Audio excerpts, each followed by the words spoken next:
Hello everyone. ඉතින් ආදරෙන් පිළිගන්නවා මගේ YouTube channel එකට ඔයගොල්ලෝ හැමෝම. ඉතින් මුලින්ම මතක් කරන්න ඕනේ සවුත් කොරියාවලට ස්ටුඩන්ට් වීසා වලින් ඉන්න බලාපොරොත්තුෙන් ඉන්න ඕගොල්ලෝ තමයි මගේ වීඩියෝස් බලන්නේ. ඉතින් එහෙනම් ඕගොල්ලන්ට වැදගත් වුණා හරි මගේ channel එක ඔස්සේ දැනගන්න හම්බෙනවා නම් මගේ channel එකත් subscribe කරලා bell icon එකත් click කරන්න අමතක කරන්න එපා. එහෙනම් අපි යමු අද topic එකට.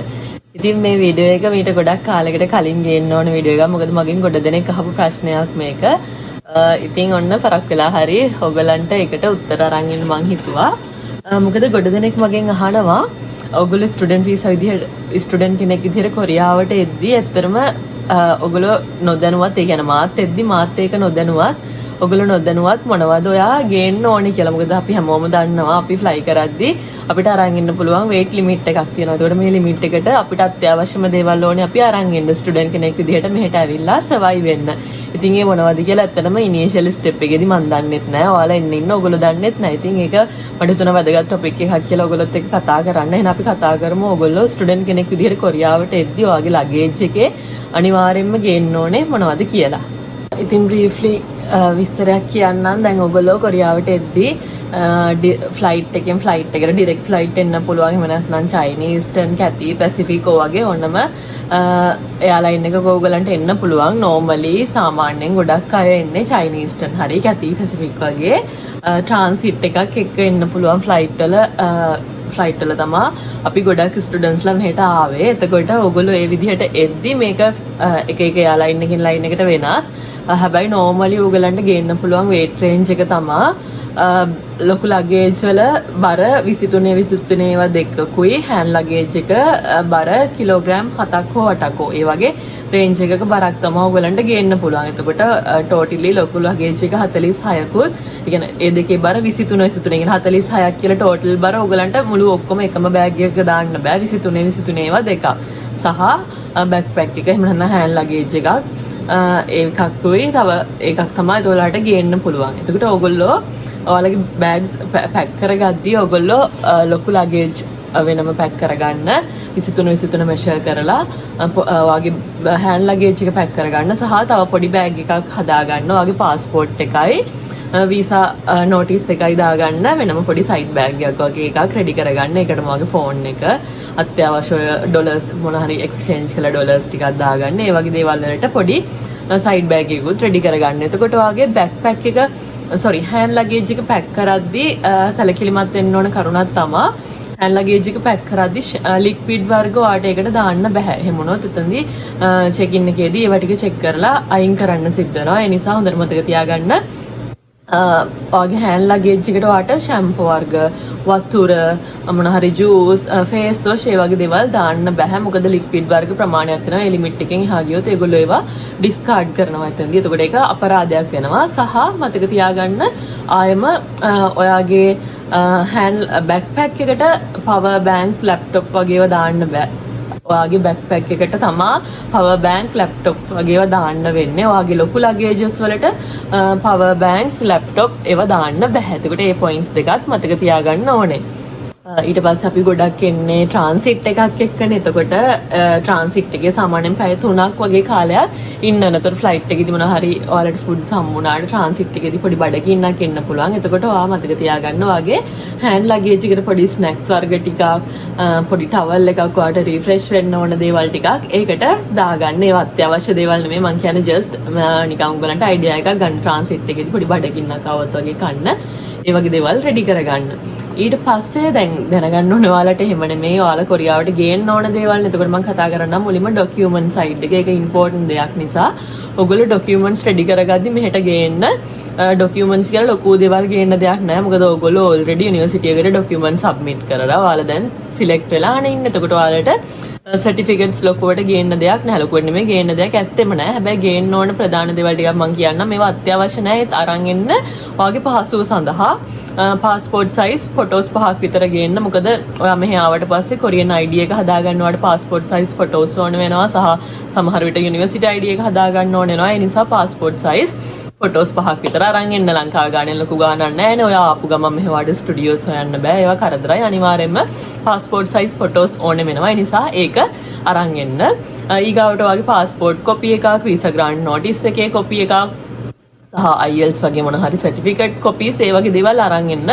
ලොකුවට වගේ A level O level ඒවා නම් ඇත්තටම අවශ්‍ය වෙන්නේ නැහැ. මාත් අරන් ආවා. ඒ උනාට ඒවා අවශ්‍ය උනේ නැහැ. මොකද ඒවා තේරුමක් නැහැ. ඉතින් ඊට පස්සේ හදිස්සිය හරි වාට ඕනේ වුණොත් මොකද ඒවා වැලිඩ් වෙන්නේ මාස 3නේ. ෆොරින් මිනිස්ට්‍රි සර්ටිෆයි කරලා එම්බසි ටෙස්ට් කරලා ගත්ත දෙයක් වැලිඩ් වෙන්නේ මාස 3ක් වගේ. ඉතින් ඒ නිසා ඔයා ඒවා අරන් ඇවිල්ලා වැඩක් නැහැ. හදිස්සිය හරි ආයෙ ඕනේ වුණොත් ඔයාට ලංකාවේ ඒ වගේ දේවල් ගෙන්න ගන්න පුළුවන්. ඒ නිසා ඒවා නම් අත්‍යවශ්‍ය දේවල් නෙමෙයි. ඒ නිසා ඩොකියුමන්ට්ස් වලින් අනිවාර්යයෙන්ම ගේන්න ඕනේ පාස්පෝර්ට් සයිස් ෆොටෝස් 5ක් විතර අරන් එන්න.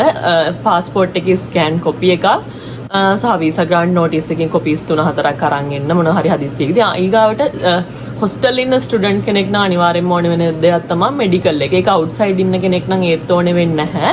හොස්ටල් ඉන්න ස්ටුඩන්ට් කෙනෙක් නම් ගොඩාක් යුනිවර්සිටි හොස්ටල් වල කොරියාවේ ටියුබකියුලොසිස් ස්ක්‍රීනින් එක කරපු ඔයාගේ ඒ මෙඩිකල් සර්ටිෆිකේට් එක ඉල්ලනවා. එතකොට ඒක ඕනේ වෙනවා. හොස්ටල් ඉන්න කෙනෙක් නම් ඒකත් අරන් එන්න ඕනේ. අවුට්සයිඩ් ඉන්න කෙනෙක් නම් ඒත් ඒක අවශ්‍ය වෙන්නේ නැහැ. ඊගාවට පිරිමි ළමෙක් වගේ නම් ඔයාගේ ලයිසන් එක අරන් එන්න. ෆොරින් මිනිස්ට්‍රි දාලා සර්ටිෆයි කරලා එම්බසි දාලා අටෙස්ට් කරගෙන ලයිසන් එක අරන් එන්න. ඒවත් ඉතින් ඔයාලට පස්සේ අවශ්‍ය නම් කරගන්න පුළුවන්. ඒත් හදිස්සියම නම් අරගෙන එන්න ඒකත්. ඊගාවට වැදගත් දේ ඉතින් අපිට කෑමනේ. ඉතින් කෑම ගැන කතා කරලා ඔයගොල්ලෝ ගේන්න ඕන මොනවද කියලා ගැන කතා කළොත් මුලින්ම මේක වෙනස් වෙනවා තමන්ගේ සිටුේෂන් එක අනුව, පර්සනල් සිටුේෂන් එක අනුව. හිතන්න ඔයා ඩොමිටරි ඉන්න කෙනෙක් නම් ඔයාගේ සිටුේෂන් එක වෙනස්. ඔයා අවුට්සයිඩ් ඉන්න ප්ලෑන් කරන් ඉන්න ස්ටුඩන්ට් කෙනෙක් නම් ඔයාගේ සිටුේෂන් එක වෙනස්. ඔයාට මෙහි කන්ටැක්ට්ස් තියෙන ඕන තරම් දන්න කට්ටිය ඉන්න කෙනෙක් නම් ඔයාගේ සිටුේෂන් එක වෙනස්. මම මේ කතා කරන්නේ මධ්‍යස්ථ. මොකක්ද ඒකට කියන්නේ? ඒක ඒ කියන්නේ සාමාන්‍ය නෝමල් ස්ටුඩන්ට් කෙනෙක්. ඒකට සාමාන්‍ය ස්ටුඩන්ට් කෙනෙක් කියන්නේ හරියට මං වගේ. කියන්නේ මං කොරියාවට එද්දි මම පර්සනලි කිසිම කෙනෙක් දන්නේත් නැහැ. මම ආවේ ඩොමිටරි ඉන්න බලාගෙන. එතකොට මගේ උදව්වට කිසිම කෙනෙක් මෙහෙ හිටියේ නැහැ. එතකොට මම විසින්ම මම සර්වයිව් වීමක් තමයි තිබුණේ. එතකොට එහෙම ස්ටුඩන්ට් කෙනෙක් නම් ගේන්න ඕන කැම බීම ගැන කතා කළොත් අනිවාර්යයෙන්ම ඔයා ඩොමිටරි ඉන්න බලාගෙන නම් සමහර වෙලාවට ඩොමිටරි වල උයන්න දෙන්නේ නැහැ. එතකොට ඔයාට මොනවා හරි එකක් එක්ක ඒ කියන්නේ ඔයා ජොබ් එකක් හොයාගෙන ඔයා එළියට ගිහිල්ලා සර්වයිව් වෙනකම් මම මේ කතා කරන්නේ. නැත්නම් ඕන කියන කෙනෙක් කියයි මේ නූඩල්ස් උස්සන් ඉන්න ඕනේද? කොරියාවේ ඕන තරම් නූඩල්ස් තියෙනවා. මෙච්චර මේ නූඩල්ස් තියෙන රටේ කොහොම කතා. එහෙම නෙමෙයි මං කියන්නේ මං ගැන කතා. පර්සනල් එක්ස්පීරියන්ස් එක මේ ෂෙයා කරගන්නේ. එතකොට මම එද්දි ලංකාවේ නූඩල්ස් වර්ග අරන් ආවා. මොකද මට උණු වතුර එකක දාගෙන රත් කරගෙන හරි ඒක කන්න පුළුවන්. සහ ඊට පස්සේ පොලොස් අච්චාරු චිලි පේස්ට් වගේ කෑම වර්ග වැකියුම් කරලා මං අරන් ආවා. මොකද මං ටික දවසක් ජොබ් එකක් හොයාගෙන සර්වයිව් වෙනකන් මට ඒ ටික ඇත්තටම ලොකු උදව්වක් වුණා. නැත්නම් මම එහෙම නොකලා නම් මගේ අතේ තියෙන සල්ලි වලින් වියදම් ඉන්න. ඒතකොට මට පාර්ට් ටයිම් එකක් හොයාගන්නකම් මෙහෙ සර්වයිව් වෙන්න අමාරුයි. හැබැයි සල්ලි ඕන තරම් තියෙන ස්ටුඩන්ට් කෙනෙක් නම් ඕන හැටි වියදම් කරන්න පුළුවන් ෆැමිලි එකක කෙනෙක් නම් කිසිම දෙයක් ගේන්න ඕනේ නැහැ කොරියාවට එද්දි. මොකද කොරියාවේ හැම දෙයක්ම තියෙනවා. මම මේ කතා කරන්නේ මං වගේ සාමාන්‍ය පවුලක ස්ටුඩන්ට් කෙනෙක් ගැන. එතකොට එහෙම කෙනෙක් අනිවාර්යයෙන්ම මුල් දවස් ටික ඔයා ජොබ් එකක් හොයාගෙන මෙහෙ ස්ටේබල් වෙනකන් කෑම බීමට දේවල් ටිකක් අරන් එන්න. එතකොට ඔයා ඩොමිටරි ඉන්නවා නම් ඒ විදිහට උයන්න බැරි නිසා මෙහෙ බත් කප් තියෙනවා. බත් කප් කියන්නේ උයපු බත් කප් එක මයික්‍රෝවේව් දාලා රත් කරන් කන්න. එතකොට ඒකත් එක්ක මොනවා හරි වගේ එන දෙයක් රත් කරගෙන කන්න පුළුවන්. ඊට පස්සේ ඔයා අවුට්සයිඩ් ඉන්න ස්ටුඩන්ට් කෙනෙක් නම් ඒ කියනවා එළියෙන් ගයක් රෙන්ට් එකට අරන් ඉන්න ප්ලෑන් කරන් ඉන්න කෙනෙක් නම් උයන්න දේවල් අරන් එන්න. එතකොට පොඩි රයිස් කුකර් එකක් වගේ එකක් ගත්තාම ඔයාට හාල් ටික, ඒ කියන්නේ මෙහි හාල් ටිකක් ස්ටිකි ගතියයි. හැබැයි කන්න බැරි නෑ, කන්න පුළුවන්. හැබැයි මම සජෙස්ට් කරනවා ඔයගොල්ලන්ගේ බරට ඔයාලට ඕන තරම් දේවල් ගේන්න පුළුවන්. එතකොට මේ මැක්සිමම් බරේම අනිවාර්යයෙන්ම මොනවා හරි ගේන්න. නැත්නම් ඒක අපරාධි කියලා ඔයාලට හිතෙයි. ඒ නිසා හාල් වර්ග 3-5 මිරිස් කුඩු ඒවා ගොඩ ප්‍රමාණය ගේන්න එපා. මොකද එහෙම වුණොත් එයාපෝට් එකේදී ඒක ප්‍රශ්නයක් වෙන්න පුළුවන්. ආයෙ ඔයාලා මෙහෙට එද්දී. ඒ නිසා ලොකු ප්‍රමාණය නෙමෙයි, සාමාන්‍යයෙන් ඔයාට මාසෙකට 2කට ඇති වෙන ප්‍රමාණය අරගෙන එන්න. ඊට පස්සේ ආය වැදගත්ම දෙයක් තමයි මෙඩිසින්. ඒ කියන්නේ අපි සාමාන්‍ය උණක් හෙම්බිරිසාවක් හැදුනොත් සමහම් පස්පංගුව අසමෝදගම් ඔය වගේ දේවල් අපිට අත්‍යවශ්‍ය නේ. ඒවා ඒ නිසා අනිවාර්යෙන්ම අරන් එන්න. සහ මම පර්සනලි මට හැදෙන සුළු ඒ කියන්නේ ડોක්ටර් කෙනෙක් ගාවට විසිට් කරන්න නැතුව මට සර්වයිව් වෙන්න පුළුවන් හැම ලෙඩකටම මම බේත් ගෙනාවා. මොකද මෙහෙම මෙඩිසින් හරිය ගණන් ඔයගොල්ලෝ ආපු ගමන් මාස 3ක් විතර යනකම් ඔයගලන්ට ඉන්ෂුරන්ස් එකකුත් නැහැ. එතකොට ලොකු ගාණක් යනවා මෙඩිසින් වලට. ඒ නිසා ලෙඩක් අසනීපයක් හැදුනොත් ඔයාට සර්වයිව් වෙන්න පුළුවන් විදිහට ඔයාට අවශ්‍ය දත් කැක්කුමකට, බඩේ අමාරුවකට, උණක් හෙම්බිරිසාවක් හැදුනොත් ඒවට වෙන වෙනම ෆාමසි එකකින් වෙන වෙනම හරියට ඒ කියන්නේ හරියට බොන්න ඕන විදිහ ඒවා ලියාගෙන අරන් එන්න. ඒවා අරගෙන මෙඩිසින්ස් ටික අරන් එන්න. එතකොට ලොකු ඉෂුව එකක් නැහැ. ඊගාවට කතා කළොත් ඊගාවට වැදගත්ම දේ ඔයගලන්ට මෙහෙ තියෙන ප්‍රශ්නේ වින්ටර් ජැකට්ස් ඒවනේ.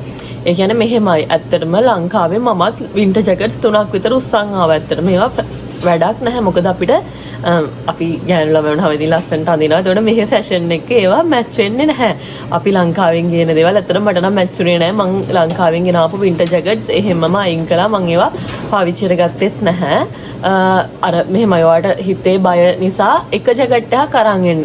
වින්ටර් එකට අවශ්‍ය ප්‍රොටෙක්ට් වෙන්න අවශ්‍ය එක සෙට් එකක් විතරක් ගේන්න. එතනින් එහා කිසි දෙයක් ගේන්න එපා. ඔයාලට අත්‍යවශ්‍ය ඇඳුම් පැළඳුම් ටික අරන් එන්න කැම්පස් අඳිනවා. ඒ කියන්නේ හිතන්න ඔයා මාචින් ටේක් එකේ ඉන්න ස්ටුඩන්ට් කෙනෙක් නම් එතකොට වින්ටර් එක ඉවර වෙලා මේ සමායක ස්ප්‍රින් එකේ ඔයා ඉන්නේ. එතකොට සීතල අඩු වීගෙන යන්නේ. එතකොට ඔයාට ඊගාව වින්ටර් එකකට තව මාස 9ක් 10ක් වගේ කාලයක් තියෙනවා. එතකොට ඒ කාලය ඇතුළතදී ඔයා පාර්ට් ටයිම් එකක් කරලා ඔයාට ඇති වෙන්න වින්ටර් ජැකට්ස් ගන්න පුළුවන්.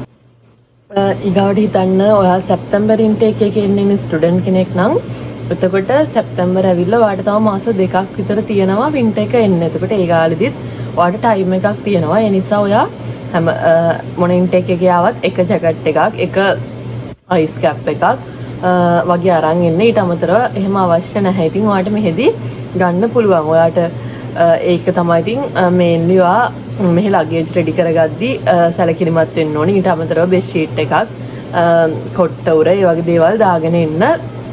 ඒ හැමදේමත් මෙහෙ තියෙනවා. ඒ වුණාට ආපුම ගමන් මේ දේවල් කරන්න අමාරු නිසා මේ දේවල් අරගෙන එන්න. ඊට පස්සේ ඔයාට හැමදේම මෙහෙන් ගන්න පුළුවන්. ඉතින් කලින්මත් කිව්වා වගේ ෆැමිලි එකට හොඳට වියදම් කරන්න පුළුවන්. හොඳ සල්ලි තියෙන ෆැමිලි එකක ස්ටුඩන්ට් කෙනෙක් නම් කිසිම දෙයක් ගේන්න එපා.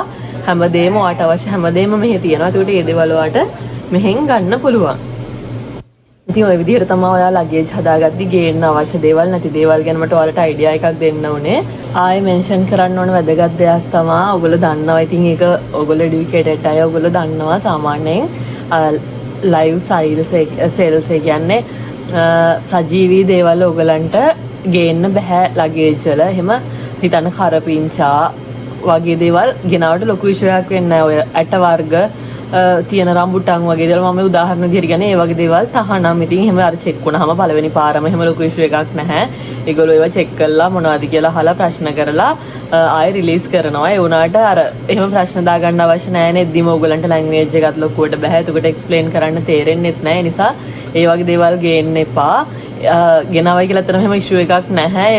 නැහැ මේ ඒක චෙක් කරලා ඔයාලට පළවෙනි පාර නිසා ඇඩ්වයිස් කරලා එවනවා. ඒ වුණාට ඒ වගේ දේවල් ගේන්න එපා. ඒවා සැලකිලිමත් වෙන්න. එතකොට ඒකත් ඊට අමතරව මෙන්ෂන් කරන්න ඕනේ ඇති වෙන්න කෑෂ් අතේ තියාගෙන එන්න. මොකද ඔයාලට පාර්ට් ටයිම් හම්බෙන්න කොච්චර කාලයක් ඇයිද කියන්න ෂුවර් කරන්න බෑ. ඒ නිසා අනිවාර්යෙන්ම ඩොලර් එක්ස්චේන්ජ් කරලා ඩොලර්ස් අරන් එන්න. මෙහෙදී ඒක ඔයාලට වොන් වලට එක්ස්චේන්ජ් කරගන්න පුළුවන්. අනිවාර්යෙන්ම ඩොලර්ස් ඇති වෙන්න අතේ තියාගෙන එන්න. සාමාන්‍යයෙන් අවුට්සයිඩ් ඉන්න කෙනෙක් නම් වැඩි ප්‍රමාණයක් ගේන්න වෙනවා. මොකද ගෙදරකට ඩිපොසිට් තියලා රෙන්ට් එක ගෙවාගෙන ඒ වගේ වියදම් නිසා. එතකොට ඩෝම් එකක ඉන්න කෙනෙක් නම් ඔයාගේ කෑම බීම වියදම් වලට තමයි පාර්ට් ටයිම් එකක් එනකන් සල්ලි ගේන්න ඕනේ. ඒ නිසා මම නම් රෙකමන්ඩ් කරන්නේ ස්ටුඩන්ට් වීසා එන කෙනෙක් ඩොමිටරි ඇප්ලයි කරලා එන්න. එතකොට ඔයාලට පාර්ට් ටයිම් එකක් හම්බුනාට පස්සේ ඔයාලට එළියට මූව් වෙන්න පුළුවන්. එතකන් ඔයාලට සේෆ්ලි සර්වයිව් වෙලා ඉන්න තැනක් ඔයාලට ඩොමිටරි එක තියෙනවා කියන්නේ තියෙනවා. ඒ නිසා වියදමත් අඩුයි එළියට වඩා. ඒ නිසා ඒක තමයි හොඳම ඔප්ෂන් එක. ඉතින් කෑෂ් ඇති වෙන්න අතේ තියාගෙන ඉන්න අනිවාර්යෙන්ම ලංකාවේ මුදලින් සාමාන්‍යයෙන් ලක්ෂ 4ක් 5ක් වගේ එක්ස්චේන්ජ් කරන් අරන් එන්න. එතකොට ඔයාලට බයක් නැතුව පාර්ට් ටයිම් එකක් හම්බ වෙනකන් මෙහි සර්වයිව් වෙන්න පුළුවන්.